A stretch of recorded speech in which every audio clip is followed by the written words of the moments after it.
নমস্কার, নিউজ 18 বাংলা ডিজিটালে আপনাদের প্রত্যেককে স্বাগত জানাই। আমি রয়েছি অমিত আপনাদের সঙ্গে। এই মুহূর্তে আমি রয়েছি মধ্য কলকাতার মল্লিক বাজারের একটি বেসরকারি হাসপাতালের সামনে, যেখানে আজকে ভোর রাতে সন্দেশখালী থানার কনস্টেবল সন্দীপ সাহাকে গুরুতর জখম অবস্থায় ভর্তি করেছিলেন তার সহকর্মীরা। গতকাল রাতে 1:30 নাগাদ শিতুলিয়ার যে পুলিশ ক্যাম্প রয়েছে সেখানে তিনি ঘুমোচ্ছিলেন, এমনটা কিন্তু তার পরিবারের তরফে দাবি করা যায়। সেই সময় কেউ বা কারা তার উপর এবং ওখানে উপস্থিত অন্যান্য কনস্টেবলের উপর কিন্তু হামলা চালান, এবং এই হামলাতে তিনি তার পরিবারের কাছে দাবি করেছিলেন যে তিনি কাউকে চিনতে পারেননি, তবে তিনি সে সময় ঘুমোচ্ছিলেন। হঠাৎই তার মাথায় ভারী বস্তু দিয়ে আঘাত করা হয় এবং সেই অবস্থাতেই গুরুতর জখম অবস্থাতেই আজকে ভোরবেলা এই মধ্য কলকাতার মল্লিক বাজারে বেসরকারি নিউরোসায়েন্স হাসপাতালে তাকে নিয়ে আসা হয়। পুলিশের তরফে তাকে এনে ভর্তি করা হয়েছিল। চিকিৎসকরা তাকে সকাল থেকে আইসিইউতে রেখেছিলেন এবং বিকেলের পর আজকে সন্ধ্যে 6টা নাগাদ তাকে ওটিতে নিয়ে যাওয়া হয় এবং 1 ঘন্টার বেশি সময় তার ওটি চলে। অস্ত্রোপচার হয়েছে। এই মুহূর্তে সফল অস্ত্রোপচার সফল হয়েছে, এমনটা কিন্তু হাসপাতালের তরফে জানানো হয়েছে। এবং এই মাথায় গুরুতর আঘাতের জেরে চিকিৎসকরা যেটা বলছিলেন যে তার মাথা যে স্কাল রয়েছে, স্কালের ত্বকে রক্ত জমাট বেঁধে যায়। সেই রক্ত ড্রেন আউট করাটাই ছিল ডাক্তারদের প্রথম লক্ষ্য। সেক্ষেত্রে ইন্টারনাল কোনো হ্যামারেজ এখনো পর্যন্ত পাওয়া যায়নি, এমনটাই চিকিৎসকরা বলছেন, যা খুব আশার আলো। শুধুমাত্র যে স্কালের যে ত্বক রয়েছে, ত্বকে রক্ত জমাট বেঁধেছিল, সেটি ড্রেন আউট ইতিমধ্যে করা হয়েছে অস্ত্রোপচার করে। এবং এই মুহূর্তে হাসপাতালের ওটিতেই তিনি রয়েছেন। সেখানে কিছু সময় চিকিৎসকরা তাকে অবজারভেশনে রাখার পরে তাকে বেডে দেওয়া হবে এবং 4 থেকে 5 দিন তাকে অবজারভেশনে রাখা হবে, এমনটাই কিন্তু হাসপাতালের তরফে তার পরিবারকে জানানো হয়েছে। ঘটনার খবর পান আহত সন্দীপ সাহার পরিবারের সদস্যরা তাদের বাড়ি তিহট্ট থানা এলাকার বেতায়ে। সেখান থেকে তার স্ত্রী এবং অন্যান্য যারা আত্মীয় রয়েছেন তারা আজকে সকালেই চলে আসেন এই বেসরকারি হাসপাতালে, যেখানে এই মুহূর্তে চিকিৎসাধীন রয়েছেন সন্দেশখালী থানা কনস্টেবল সন্দীপ সাহা। এবং ইতিমধ্যেই তাকে এই কনস্টেবলদের উপরে হামলার ঘটনায় বসিরহাট পুলিশ জেলার তরফে সুমোটা স্বতঃপ্রণোদিত মামলা রুজু করা হয়েছে। কে বা কারা হামলা চালালো পুরো বিষয়টা তারা খতিয়ে দেখছেন। লোকাল যে পুলিশ ক্যাম্প, শিতুলিয়া পুলিশ ক্যাম্পের আশেপাশে যে ক্লোজ সার্কিট ক্যামেরা ফুটেজ গুলো ছিল, সেই সমস্ত ফুটেজ ইতিমধ্যে সংগ্রহ করা হয়েছে পুলিশের তরফে।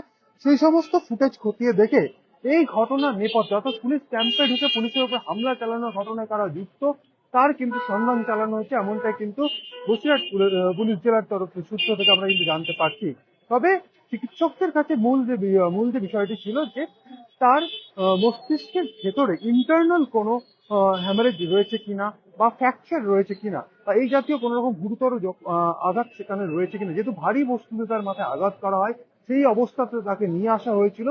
সেই বিষয়টি কিন্তু পরীক্ষা করে দেখা হয়, সিটি স্ক্যান করা হয়, এরপরই অস্ত্রোপচারের সিদ্ধান্ত নেয়। কারণ তার চিকিৎসকরা যেটা জানাচ্ছেন, এই সন্দীপ সাহার স্কালের যে ত্বক রয়েছে সেই ত্বকে রক্ত জমাট বেঁধেছিল এবং সেই রক্ত ড্রেন আউট করাটাই ছিল মূল লক্ষ্য। ইতিমধ্যেই আজকে সন্ধ্যে 5টা বেজে 50 মিনিট নাগাদ তাকে ওটিতে নিয়ে যাওয়া হয়, অর্থাৎ অপারেশন থিয়েটারে তাকে নিয়ে যাওয়া হয়। 6টা বেজে কিছু সময় পরে তার অস্ত্রোপচার শুরু হয় এবং 7:30 নাগাদ এই অস্ত্রোপচার শেষ হয়েছে, এমনটা কিন্তু আমরা জানতে পারছি। এখন পরিবারের তরফে তার স্ত্রী, জামাইবাবু সহ আরো অনেকে এই হাসপাতালে রয়েছেন। তাদের সাথে আমাদের কথা হয়েছে, তারা যেটা বলছেন চিকিৎসকরা জানিয়েছেন যে অস্ত্রোপচার সফল হয়েছে। সন্দীপ সাহাকে 4 থেকে 5 দিন হাসপাতালে ভর্তি দেখে তাকে পর্যবেক্ষণে রাখা হবে, এমনটা কিন্তু চিকিৎসকদের তরফে তার পরিবারের সদস্যদের জানানো হয়েছে।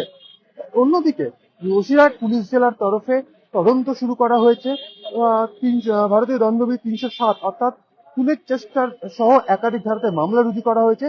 এই ঘটনার সঙ্গে অন্য কারা যুক্ত, কারা এইভাবে হামলা চালালো, কে বা কারা হামলা চালালেন, তারা কোথা থেকে এলেন, কেন এই হামলার ঘটনা ঘটলো, সমস্তটা তদন্ত করে দেখা হচ্ছে। তবে কালকে রাতে 1:30 নাগাদ এই ঘটনা ঘটার পরেই পুলিশের তরফেই তাকে সন্দেশখালীর শিতুলিয়া পুলিশ ক্যাম্প থেকে তাকে সরাসরি নিয়ে আসা হয়েছিল মল্লিক বাজারের এই বেসরকারি হাসপাতালে। আজকে ভোরবেলা 4:30টার মধ্যে তাকে এখানে আনা হয়। তারপর থেকেই এই হাসপাতালে চিকিৎসাধীন রয়েছেন সন্দীপ সরকার এবং চিকিৎসকরা যেটা পরামর্শ দিয়েছিল পরিবারকে এবং পুলিশ আধিকারিকদেরকে, তার একটি অস্ত্রোপচার করতে হবে, কারণ সিটি স্ক্যান করে দেখা যায় যে তার মস্তিষ্কের স্কালে রক্ত জমাট বেঁধে আছে এবং সেটা ড্রেন আউট করতে হবে। সেই মোতাবেক আজকে সন্ধ্যেবেলা 5:50 তাকে ওটিতে নিয়ে যাওয়া হয় এবং প্রায় 1 ঘন্টার সময়ের এই অস্ত্রোপচার চলে এবং অস্ত্রোপচার সফল হয়েছে এমনটা কিন্তু হাসপাতাল কর্তৃপক্ষ জানিয়েছেন পরিবারকে, এমনটা কিন্তু পরিবারের তরফে বলা হচ্ছে। এবং আগামী 4 থেকে 5 দিন তাকে অবজারভেশনে রাখা হবে এই হাসপাতালে, এমনটা কিন্তু বলা হয়েছে। অর্থাৎ ডাক্তারি বা চিকিৎসকদের নজরদারিতেই তিনি এই ভর্তি থাকবেন এই হাসপাতালে। তারপর তাকে ডিসচার্জ করার সিদ্ধান্ত নেওয়া হবে পরবর্তী বেশ কিছু পরীক্ষা নিরীক্ষা করার পর। তবে এই মুহূর্তে স্থিতিশীল রয়েছেন, তাকে কিছু সময়ের মধ্যেই ওটি থেকে বার করে এনে বেডে তাকে দেওয়া হবে এবং তার পরিবারের সদস্যরা রয়েছেন। অন্যদিকে পুলিশের তরফে ঘটনা তদন্ত শুরু করা হয়েছে। সব মিলিয়ে সন্দীপ সাহা সংক্রান্ত আমরা যা যা আপডেট আমরা পাবো আপনাদের সঙ্গে আমরা শেয়ার করে নেবো।